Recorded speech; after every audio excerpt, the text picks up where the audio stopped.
feeling today. We're going to be talking about the skin effect of antennas and SWR. Sounds good to me. This is the Kentucky SDR check. The Kentucky SDR check. Audio 1, 2, 3, Kentucky SDR check. 3 Kentucky SDR check.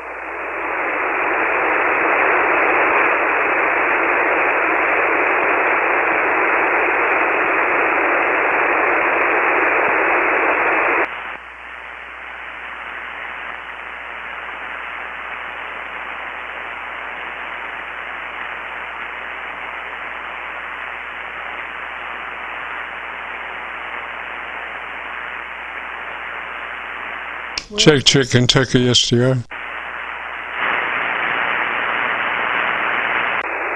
Check, Kentucky SDR. Check, Kentucky SDR. KC9VKV. About a lure, you got a copy? About a lure, you got a copy? Yeah, check Steve, man. I could have a light copy on him over in Fairdale. He could have been on his base or in his mobile. Never know. But he was in there. I don't know if you had a copy on him or not. Over. No, I've been dealing with these SDRs. They're all down except for my my Kentucky SDR. Everything else is down. So it should be interesting. Yeah, it will be. I will share my password and my username for the link, and you'll be able to hear a lot better. But then, the software, I'm lost for words. Anyway, we'll be talking about skin effect on wire today, and grounding. Not grounding, but SWR. So, back over to you, G. Before I go, I was on the wrong antenna. Sorry about that. Kilo Romeo 4 India Delta Whiskey. Y'all have a good day. I've got to get out of here. I'd like to stay listening to the show, but I got to go today. We'll see you. All right. I thought you had that crane working on that. You was that Maggie man on the crane. He's right in Liberty, Kentucky. It's GTO. Roger, Steve. Hang 'em high.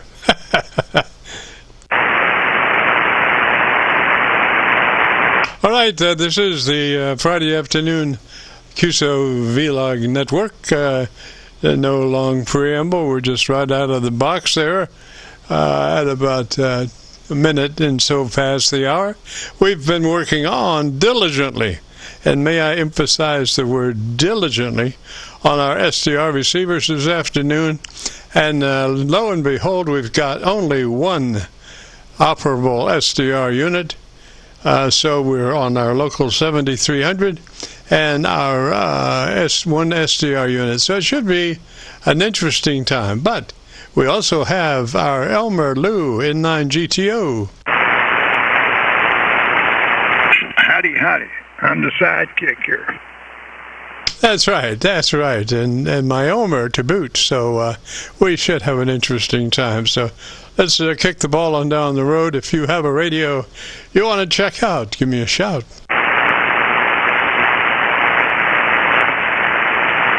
Well, it looks like you and I, bud, will be going fishing here in a minute. Nah, we're going to be talking about skin effect.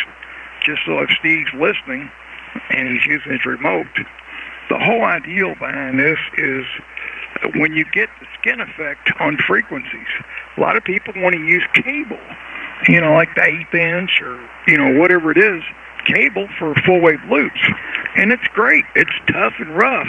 But the ohmic losses in there, you got to make it up with a lot of power. So you may have to add another, 300 to 800 watts more. If that's not a problem, that's good. But you have to do a little bit of research about skin effect and the wire gauge, since the primary use of the outer wire is overall dimension. The thicker element does increase, physical surface, which broadens the antenna's bandwidth. Let me go back to you for a second, see if you got anything. Roger that. Well, I've always dealt in strength of the wire, so I've been inclined to use a 12 gauge, And then, to simplify the matter, if I just throw up 3 12-gauge wires in that all-popular yellow configuration, like extension cord, and short all those wires together, which is what would that be then? A 12, 12, 12, 12, 6 would be a 3. Should that not work well? Well, whatever works.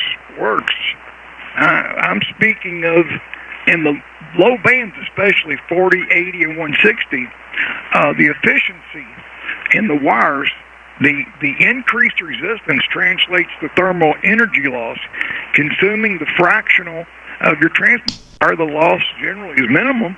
However, there's some loss, and you got oxidation. One of the real problems is you got an outer layer of wire carries a signal. If you get oxidation on that, on some cheaply made Harbor Freight wire, which everybody goes for today, and I don't blame them, but what happens one of these days when all the American companies are gone and we're just using Chinese stuff, that's going to be bad.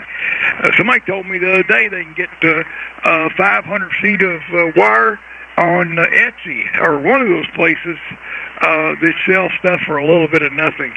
And, we're talking about $60 or less, $69. I was like, oh, boy. I wonder if that's really going to be that, probably strands of fiber hair or something. But, yeah, it really degrades the efficiency. And a lot of things, too, Jim.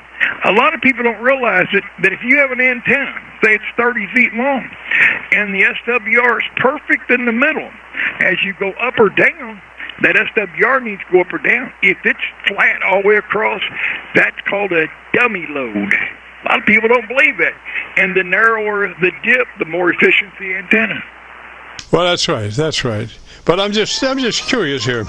If you had 3 extension cords, these would be 3 extension cords, and you paralleled all 3 together, just looking at the current capability, not let's say it's a low frequency, so the lower the frequency, the less concern you would be about frequency discrimination, unlike 400 megs or something like that. But you're down around 80 or 40, and you're running this god-awful conglomeration of transmission line. So you would have, like 12, 24, 36 amps total, but in parallel they would be they'd still be 36 amps, Roger. Well, I wanted to tell you something about there's a lot of people. The amperage. Yeah, I understand. That's AC amperage at low voltage. The higher the voltage, the less amperage capacity. That's why we're running 6146 through all that. But if you take an antenna, for instance, if you're running an antenna with 2 pair of those same kind of wires, the reactive frequency is going to turn on whatever antenna it needs. It's not going to look at the other one. It's going to say, hey, I'm resonant close to here. Over. Roger. Well, I'm suggesting that the feed be for the same antenna. Only one antenna. That should not complicate issues. I'm running only one antenna, and I've got these three extension cords tied in parallel to pass this god-awful current. Say I'm on 80 meters or something like that. That should work, shouldn't it? Well, if you're on 80 meters, 468 divided by the frequency, whatever it is, I can tell you this.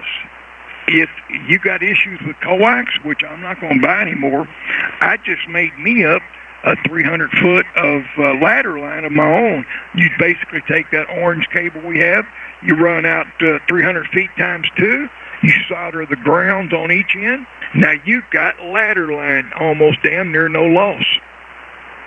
All right, and so let's clarify your orange versus my orange. I'm oranging on extension cord, and you're oranging on 75 ohm, Roger. That is correct. The impedance, you're right. There is an impedance factor to consider as a transmission line. Without a choke, without one of them being resonant frequency, it's just a dud. Over.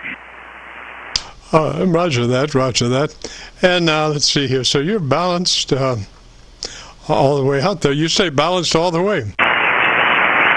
Well, coax is unbalanced coming from the transmitter, right? Correct, but you're running two lines of the same cable, so it would be balanced, except if you're shorting the coax grounding as you make those 45-degree lines to hold the two together. I would have to have a drawing, preferably an isometric drawing where everything's Q, or just a rough drawing, and email it to me, and I can understand it from an electrical point of view. Roger. So that's, I'm not quite sure. Is that what I'm catching there? I'm not catching on, brother. That's why I said, you tell me what your theory and the outcome is, because it's over my head. My pay grade, you got to remember now, my father owned an outhouse company, so I was always sucking that crap with a hose and then turning around and spraying the good sprinkler stuff. So I got 40 years in, I'm retired. Roger, and walked away from it. Oh, I did, yes. I heard somebody out there tuning up. Come on in here. And by the way, I'm full duplexing, so there I'm able to hear that. This is N9 GTO.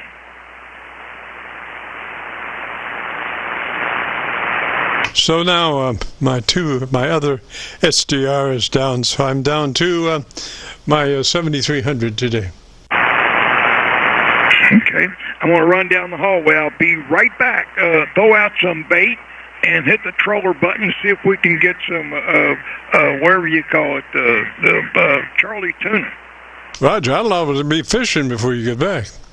This is Kilo Charlie 9 Victor, Kilo Victor, and N9 GTO.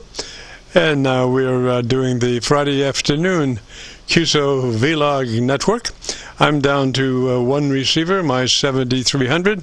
The rest of the SDRs have taken a day off for what I'm sure would be, some legitimate reason. I mean, you don't have 4 or 5 SDRs quit on you on the same day without some kind of commonality. But anyway, so if you have a radio that you want to check out, give me a shout.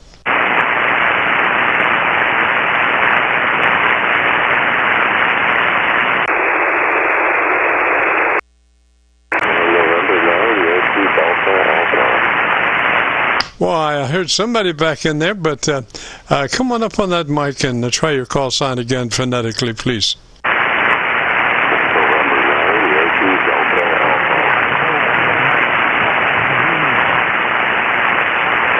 I called Delta. Let me see if my sidekick is in there. He went on a patrol for something there. Elmer, are you still in there?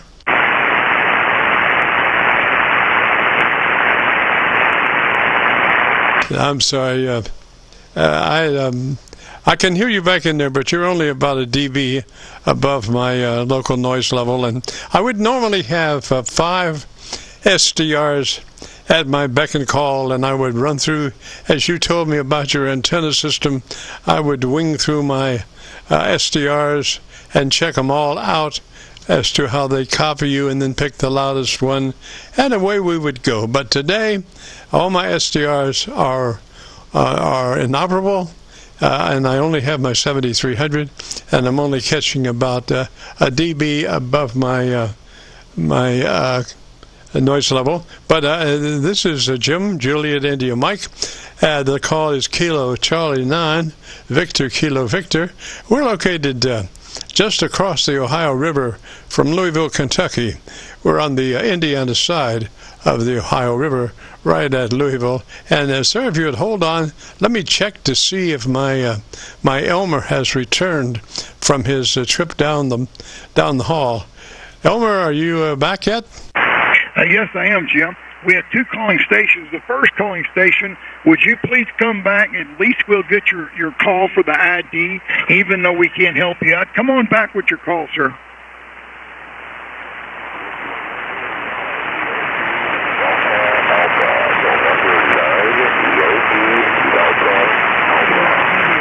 November 9, Yankee Delta Alpha. Is that right? Thank you, sir, for the logbook. I apologize for the, what is it, whatever it is, the station's receiving capability is kind of limited to the poor band situation. The station, come in with your call sign, please.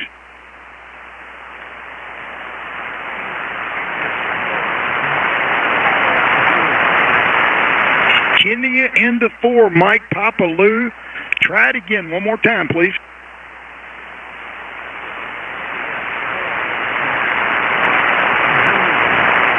Mike Papa Zulu. Kilo India 4, Mike Papa Zulu. Is that correct, sir? Get the name. And your name, please, for the logbook.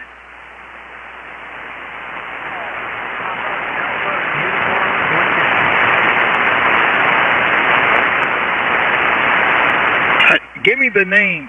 Just give me the name. Is it Matt? Say it a couple times.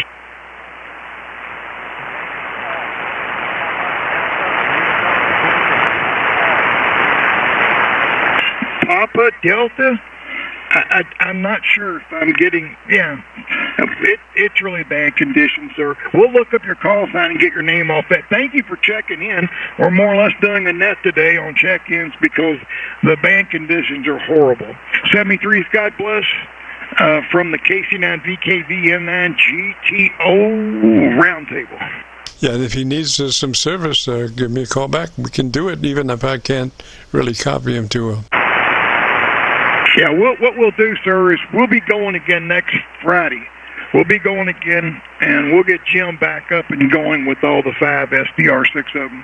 This is N9 GTO with the KC9VK. If everybody out there want to check in, if you're good, if you got a bigger signal, we can get Jim to help you. If not, we'll put you in the logbook.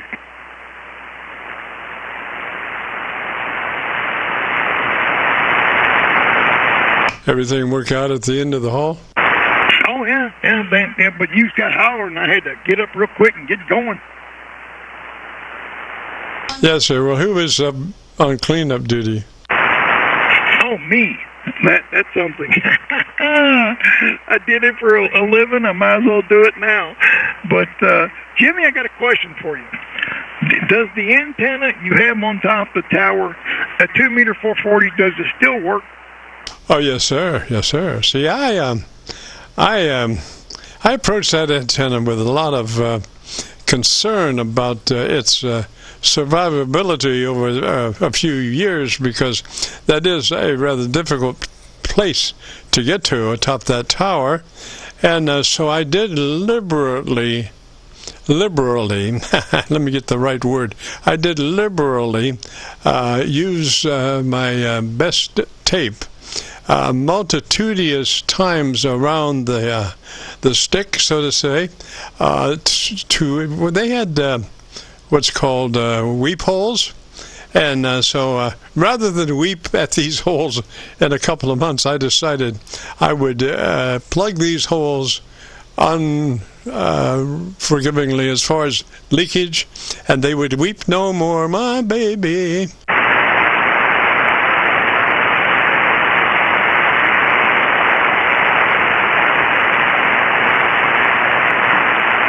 And so we got it up there. They were thoroughly wrapped and no leakage. And I'm sure right now I don't see any edges of my tape hanging out where it went round and round. So I have good tape connections, and I'm sure that antenna is dry as a bone. Now, you know, of course, it doesn't take much moisture to screw up the waxworks in a 450 meg antenna and all the stuff associated parts that it may have inside that antenna. And I forget, we counted one time how many not moving, but how many parts there were to, and this is it was a G7, wasn't it? A GP9. GP9. The G7 is the one that we had to take apart and retap the network. It had 7 turns to ground, and we had to resolder it and everything else. We had several of them we had to do that way because they sent it as a 154 business band. So you can change the bands by lengthening it and shortening it, and also the cue of tapping the coil. Over. Roger. So I forgot it. It's a GP9, Roger. Yours is a GP9, the G7 repeater antenna, which ours got hit by lightning. It didn't tear the repeater, the duplex. It burnt off the coax, the hard line. It burnt that off. Just took Chris. That was out there on a loop. There was a loop out there. Thank God I put the loop in, but it blew right through that loop. Right. So a G7 is not a duplex. G9 is the duplex, Roger. G9 is both UHF and VHF, and they're made horribly cheaply. Remember we were out in the garage having to resolder capacitors? Roger. But all said and done, after the operation, they were performing quite well. I know this one up on top of that tower. That's a GP9 on at the topmost elevation is 70 feet. And we were doing 410 miles down the road on that antenna. Oh, yeah. Any given day where you're at or where I'm at, we had good fun, a lot of fun. We're going to make a video here for long. I don't know when we can do it, but we're going to make a video of, I'm going to link you through on the 149090. We're going to go simplex. And I'm going to link you through so that you can pick it up. You can, by going through the 090 or going through it. So you can link it, hear it, everything. We'll just patch it through. Right now we got a combiner in line using one antenna with 2 repeaters. And it's not working so good because we got to reevaluate the loss fittings and everything.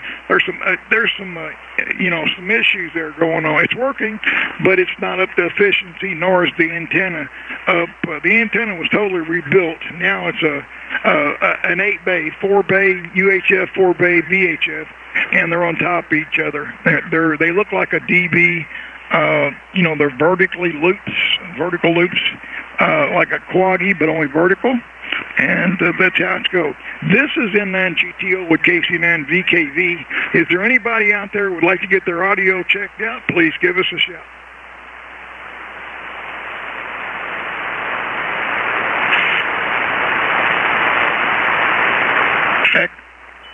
Echo 3 Papa Charlie Papa. Can you give me that again, please?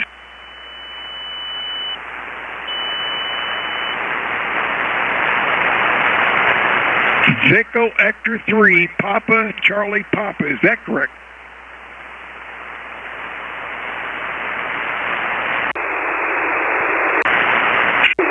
Jim, can you hear the man? No, nothing.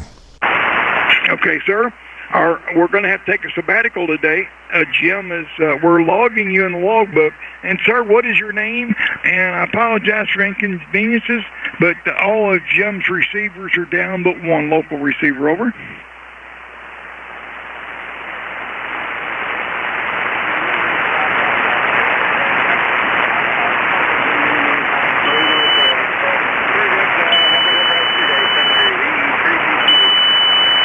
'73, Scott. 73, sir. And then GTO, God bless. And we'll turn it over to KC9VKV. Let him make a few shouts and see what we can get out there. Roger, Roger. This is Kilo Charlie 9 Victor, Kilo Victor. Now I have one SDR that just refuses to come up. I don't know why that might be, but it doesn't even give me a chance to get it going, which is very unusual. If I could get it going, I could maybe make it operational. But anyway, so what? This is the Friday afternoon Qso-Vlog net, and I don't know if it's due to the sun propagation. You know, we have had some difficult times with our sun, and not my sun or your sun, but our sun out in space, and it does not want to have radio have a happy time. And it says, no, I am the sun, I have difficulties, so everybody about me is going to have the same kind of difficulties. Well, maybe not exactly the same, since, you know, who knows what the sun temperature is and what happens when it has a sun, but, you know, we don't want to have the heat problems on the Earth as they may be having on the sun, so we better not talk too loud, if you know what I mean. But, you know, hopefully the Earth will be getting over the effects of the sun problem, and we'll be back into business in good old ham radio fashion. Roger, Roger. Roger, Roger. Is there another station out there? Go ahead. Nothing heard. Jim, my audio now, I'm on a microphone that is elongated mic. I'm going to say it's about 18 to 20 inches long, and it's made by it's made by somebody, sure, more likely. But it's a mic that plugs in to the mixing board, and I got a little nap on it with wire tie around it, and just to make you happy, the windscreen it is. But I'm about 3 inches from the microphone, holding it, and it's a lot better than the RE27 being a 3 or 4 pound monster. But I love what I'm hearing, and I'm listening to myself at farm number 1 on the 7300, and I just love it. Over. Roger, it's technically it sounds really good. You have to be careful if you're holding it that you don't have hand combat noises going through your hand into the element. That's, you know, one of those prime reasons that they use a holder is to get away from hand noises on the microphone, which, you know, can pose problems. And the thing is, you know, I'm always yapping about everybody using foam windscreens. Well, even if you handhold a microphone, the foam windscreen is not going to help you, because the variances of the noise are far beyond the abilities of the foam windscreen to be able to operate cleanly. So it's this whole thing of how do you get the most quiet microphone audio sound. And if we think that every sound we hear is a disturbance from the original voice sound. In other words, anything you hear that is other than the voice itself is distracting from the voice, and that's what we don't want. We want crystal clear, no disturbances away from the crystal clear voice that you're hearing. Roger. Roger. Well, one thing I found out was, if I do not place a signal out there with audio, with that type of stuff, right now, when I stop talking, the digital meter on my pen LPM 100, that says 1/10 of a watt. In other words, 0.100. That's 1/10 of a watt is me not speaking into the mic. So as opposed to having a 10-watt signal with no audio or what have you, it just makes it so much better, because I can turn the audio up, or I can get away from the mic a little bit, which has an echo effect there. But if I turn it away, it totally I love this microphone. I mean, they made a hell of a microphone. It's kind of a metal, twisted stuff that you can fold it around. I'm very, very happy to be the owner of this $3 discount. At one time was $49.99, and it was discounted at the local Radio Shack for a $3 bill. Roger. You know, I used to look with somewhat disdain these pro audio recordists, the engineer that recorded the tracks, not the talent, but the engineer, that he would use a wraparound device about a foot and a half tall, and then it just wrapped around the microphone at about a 3-foot circle. And what it did was it encapsulated the microphone pickup from anything returning from the walls or anything coming from the room towards the microphone. It was like a mechanical wall that went around the microphone, and it was just beautiful. And his tracks were just absolutely dead on the ends, Roger. Let me make another call again. Ladies and gentlemen, you're listening to the KC9VKV Radio Log Net. If you want to give us a shout, then we'll be glad to check out your audio. Come on in.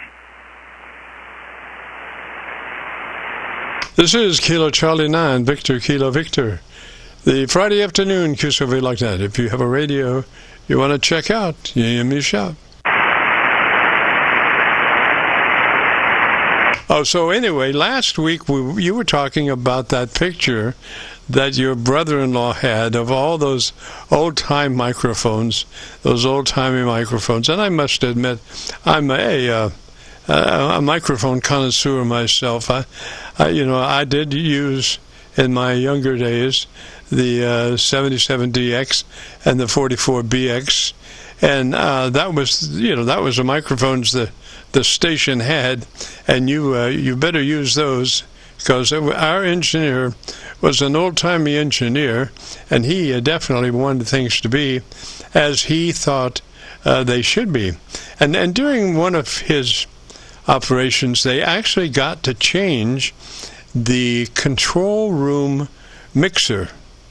Now, I don't know if you know about these mixers, but this was an RCA mixer.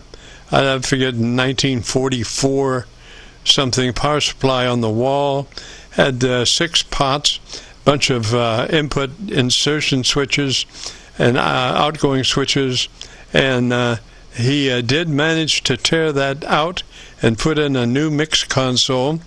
And so me, being the ever observing person as a kid, thinking about, wow, what a score this would be, I said, Curtis, which was his name, I wonder what the possibility would be of me getting that mix console at some reduced price.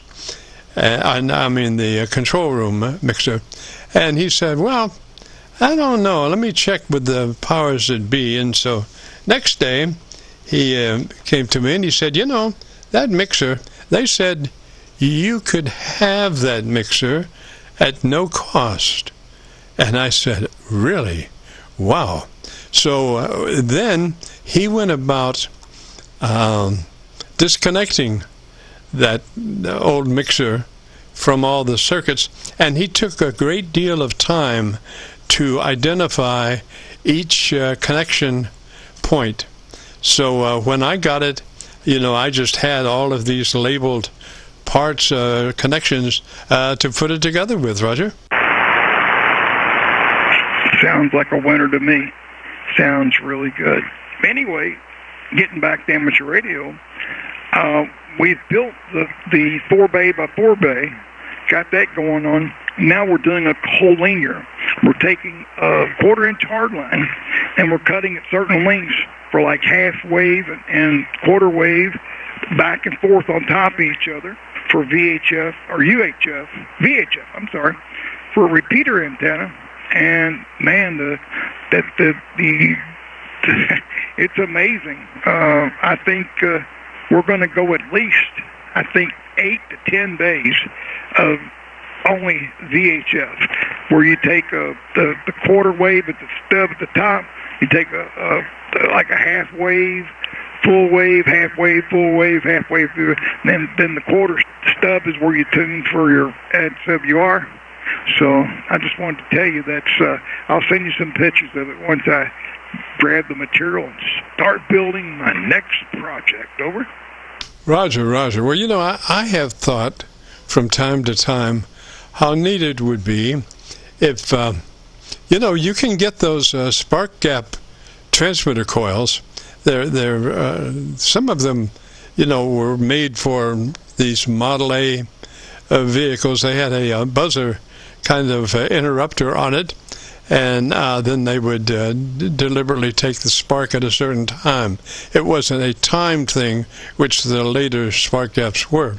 But if you had this this transformer, and you were using the buzzer on the end connected to a telegraph key, and you know, as I understand it, the only thing that made that frequency selective was the antenna itself. In other words, if you did a quarter wave at a certain frequency, it would radiate more on that frequency than it would anything else, because it was radiated or it was vibrating at that frequency the best. So gosh, it would be interesting if you were in, say, on the coast of, if you were down in Florida and you sent an S or whatever it might be signal that was picked up in Britain by a receiver, and you were just using a spark gap transmitter with a antenna at a certain frequency, that would be neat. Oh, it would be, without a doubt. That definitely would be the cat's meow. But like I said, there's a beginning to ham radio university. In your situation, you started at a very young age, of 5 to 8 to 9. Mine, I started in 7, and you got bit by the bug. In your situation, you had your grandfather with mine. I had my dad and neighbor around the corner, and all kinds of good Elmers that truly built stuff from scratch, and today you don't have that. We've all turned out to be the ARRL is very happy. We're all appliance operators. So, but I totally understand what you're saying. And getting back to the collinear, I'm using hardline. I'm using the 50 ohm. It's about, I'm going to say 3/8 in diameter or a little more. It's very thin, flexible, and I'm going to take a buffing wheel. It has a little brush wheel, and I'll take the paint off, and then I will tie the center conductor to ground, and the other center conductor to that ground, go back and forth, wig-wag, and from quarter wave to half wave to full wave, however that's designed for. And then instead of soldering it, I'm going to use a technology that has little, the screws in as straps with these little brass screws, and it tightens it up. It basically will go in there and alongside of it, do both ends, and then I'm going to have 2 connectors on each end, which sounds kind of crazy, but how that weaves in there. But when it's all said and done, I can't wait to send you a picture of this thing, and looking forward to, we have the combiner now. We can run 1 antenna on 2 repeaters now with VHF and UHF. Over. Roger, Roger. So this thing will actually work? Yes, it's been tested, proven, and you've got one out there and on your tire too. It's just made out of little brass tubing. That's all it is. I don't need no capacitors or nothing. I just need that hard line. You can make it out of coax as well, but that's all it is a form. See, you've got a multi-band. With a single band, it's so easy to build. Over. Oh, Roger, Roger. So, what kind of wattage are you going to use on this? 100 watts, 100 watt PA, and going to try that out as well. And there's some other things we're going to do too. We've got one tower, we're going to have the antenna at 70 to 80 feet, and the other tower, we're going to have the antenna at about 12 feet. We're going to see if we can get away with no duplexers at all. We're going to experiment a little bit, and the towers are about 140 feet apart.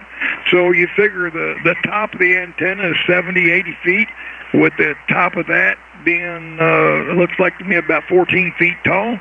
And then you got your other antenna, which is a full-wave loop on a VHF, and it's elongated vertically. It comes down like a trombone. And by the way, I had your antenna out the other day you built for me with that piece of PVC pipe wire to it and everything. Man, that thing works great. I put a PL259 on the end of that coax, and I was sitting up there talking to everybody known to man. I couldn't believe all the repeaters. I'm going to have to do a vlog myself, and with the camera, and then bring it to you and let you upload it there, over. Oh, roger that, roger that. Well, you know, if you have two towers, I mean, you can start with a directional operation off of just with two towers. You know, that's a vertical dipole, one ground tower and one high tower, and you'll be, you know, down the road there. Is there a station like to get your audio checked out? Please come in.